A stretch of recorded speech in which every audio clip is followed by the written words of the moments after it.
আসসালামু আলাইকুম প্রিয় ফুটবল ফ্যান্স। একটা দলে একজন কোচ পরবর্তী ম্যাচে কাকে কাকে মাঠে নামাবেন সেটার অনেক কিছু কিন্তু নির্ভর করে প্রতিপক্ষকে, অর্থাৎ প্রতিপক্ষ অনুযায়ী ম্যাচ বাই ম্যাচ চিন্তা ভাবনা করে তারপর একজন কোচকে অনেক সময় কিন্তু দলটা সাজাতে হয়। এখানে ম্যাচ বাই ম্যাচ এবং প্রতিপক্ষকে এই জিনিসটা অনেক বেশি করে ভাইটাল। যেমন চিলির বিপক্ষে আর্জেন্টিনার একাদশে কারা থাকা উচিত, গেম প্ল্যানটা কেমন হওয়া উচিত সেটা বোঝার জন্য চিলি আসলে কোন স্টাইলের ফুটবল খেলে, কেমন ফুটবল খেলছে, ওভারঅল দলের অবস্থা কি সে জিনিসটা একটু জানতে হবে। দেখুন, চিলি একটা সময় আর্জেন্টিনার জন্য এখনো মাঝে মধ্যে বড় রকমের একটা সমস্যার নাম হয়ে দাঁড়ায়। আপনারা নিশ্চয়ই 2015-16 সেই কোপা আমেরিকার কথা ভুলে যাননি। ব্যাক টু ব্যাক কোপা আমেরিকার ফাইনাল আর্জেন্টিনা আনফরচুনেটলি দুবার টাইব্রেকারে কিন্তু এই চিলির কাছে হেরেছিল। সেই দলটার অনেক অভিজ্ঞ সদস্য কিন্তু এখনও আছে এবং চিলি সম্পর্কে কথাবার্তা বলতে গেলে আমি প্রথমে তাদের অভিজ্ঞতার কথা বলবো।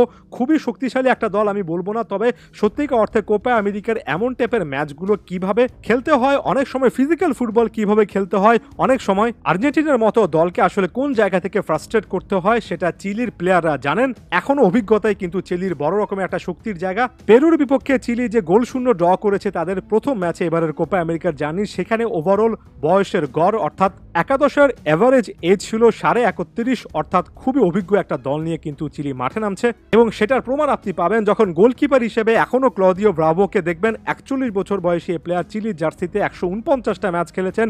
ডিফেন্সে আপনি মাউরিসিও ইসলাকে পাবেন যিনি কিনে 140টা ম্যাচ খেলেছেন। বর্তমান সময়ে আর্জেন্টিন ক্লাব ইন্ডিপেন্ডিয়েন্টে খেলছেন। ফাইনাল থার্ডে ব্রাজিলিয়ান ক্লাব অ্যাথলেটিকো মিনেইরোতে খেলা এডুয়ার্ডো ভার্গাসকে পাবেন যিনি কিনে 110টা ম্যাচ খেলেছেন। অ্যালেক্সিস সানচেজকে পাবেন যিনি কিনা বর্তমানে ইন্টার মিলানে খেলছেন। 164টা ম্যাচ তিনি কিন্তু চিলির জার্সিতে খেলে ফেলেছেন। অর্থাৎ এখানে বেশ অভিজ্ঞ একটা দলের বিপক্ষে আর্জেন্টিনাকে মাঠে নামতে হবে, এমন একটা দল যারা কিনা কোপা আমেরিকার এমন টাইপের স্টেজগুলো খুব ভালো করে চেনে। আমি অলরেডি চিলির বেশ কয়েকজন ফুটবলার সম্পর্কে আলোচনা করে ফেলেছি যারা অবশ্যই এই দলটার বড় নাম। এর পাশাপাশি নরউইচ সিটিতে খেলা মিডফিল্ডার মার্সেলিনো নুনিয়েজ, সিএসকে মস্কোতে খেলা Victor Davila, forward Ben Brereton Diaz, French club মোনাকোতে খেলা ডিফেন্ডার গুয়েরমো মারিপান, এই প্লেয়ারদের উপর নজর রাখতে হবে। অর্থাৎ বেশ কয়েকজন প্লেয়ার রয়েছেন যারা কিনা ইউরোপ কিংবা দক্ষিণ আমেরিকার বেশ কয়েকটা পরিচিত ক্লাবে খেলছেন। এরপর আমরা চিলির কোচ এবং ট্যাকটিক্সে চলে যাই। চিলির কোচ হিসেবে সদ্য দায়িত্ব পেয়েছেন আর্জেন্টাইন কোচ, খুবই অভিজ্ঞ কোচ যাকে বলা হয় 66 বছর বয়সী রিকার্ডো আলবার্তো গারেকা, এবং রিকার্ডো গারেকাকে এই দক্ষিণ আমেরিকার অঞ্চলের খুবই অভিজ্ঞ একজন কোচ বলা হয়। এর আগে পেরুর হয়ে 2015 থেকে 2022 সাল পর্যন্ত দায়িত্বে ছিলেন। 2019 সালে পেরু যে কোপা আমেরিকার ফাইনালে উঠেছিল, ব্রাজিলের বিপক্ষে হেরেছিল, তবে তারা যে রানার আপ হয়েছিল সেটা নেপথ্যে কিন্তু এই আর্জেন্টাইন কোচ ছিলেন, তৎকালীন পেরুর কোচ ছিলেন। অর্থাৎ পেরুর হয়ে তিনি কিন্তু বেশ কয়েকটা সাফল্য পেয়েছেন। এবারের কোপা আমেরিকায় বড় বড় মতো আর্জেন্টাইন কোচদের ছড়াছড়ি রয়েছে, সব মিলে 7-7টা দলের কোচ আর্জেন্টাইন। এদের মধ্যে পেরুর রিকার্ডো গারেকা আলাদাভাবে উল্লেখযোগ্য, খুবই অভিজ্ঞ একজন কোচ। এ নিয়ে পঞ্চমবারের মতো কোপা আমেরিকায় কোনো একটা দল নিয়ে আসতেন। কোপা আমেরিকার ইতিহাসে হাতে গোনা আর মাত্র কয়েকজন কোচ এতগুলো কোপা আমেরিকার আসরে এভাবে দায়িত্ব পালন করেছিলেন।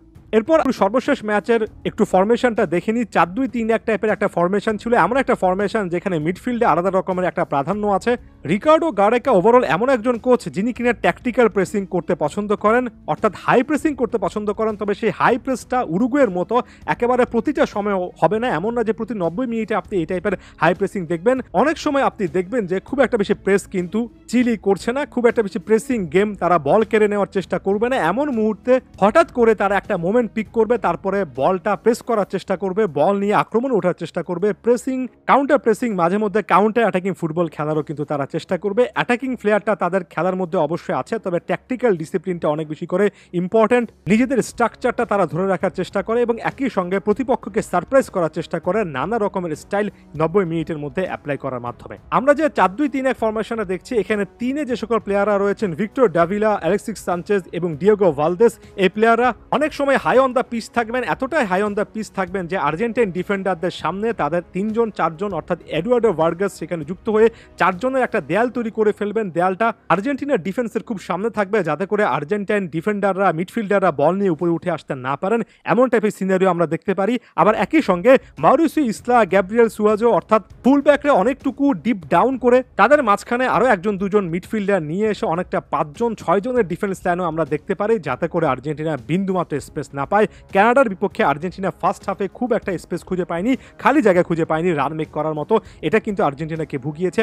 আলাদা করে এমন টাইপের ট্যাকটিক্যাল স্টাইল কিন্তু চিলিও অ্যাপ্লাই করতে পারে, তবে মিডফিল্ডে আলাদা রকমের আর্জেন্টিনা গুরুত্ব দিতে হবে। এবং সেই ক্ষেত্রে এখন পর্যন্ত আমি ভিডিওটার যে মুহূর্তে রেকর্ড করছি সেই মুহূর্ত পর্যন্ত একজনের নাম শোনা যাচ্ছে, এনজো ফার্নান্দেজ। তিনি হয়তো একাদশে ঢুকতে পারেন আনহেল ডি মারিয়ার পরিবর্তে। যদি তিনি ঢুকে পড়েন তাহলে স্ট্রেট ফরওয়ার্ড আমাদের বুঝতে হবে যে চিলির একটা ট্যাকটিক্সকে কাউন্টার অ্যাটাক করার জন্য লিওনেল স্কালোনি একজন মিডফিল্ডার অতিরিক্ত নিয়ে খেলছেন। আর সেটা হচ্ছে অনেক সময় চিলি কিন্তু ওভারলোড করে প্রেসিং করতে পছন্দ করে, অর্থাৎ পিচের কোনো একটা নির্দিষ্ট জায়গায় অনেক প্লেয়ার নিয়ে আসে, তারপর সেখানে একটা ওভারলোড তৈরি করে প্রেসিং করার চেষ্টা করে। সেটাকে কাউন্টার করার জন্য মিডফিল্ডে আপনার যদি এক্সট্রা একজন প্রোফাইল থাকে সেটা অনেক সময় বেনিফিট নিয়ে আসে।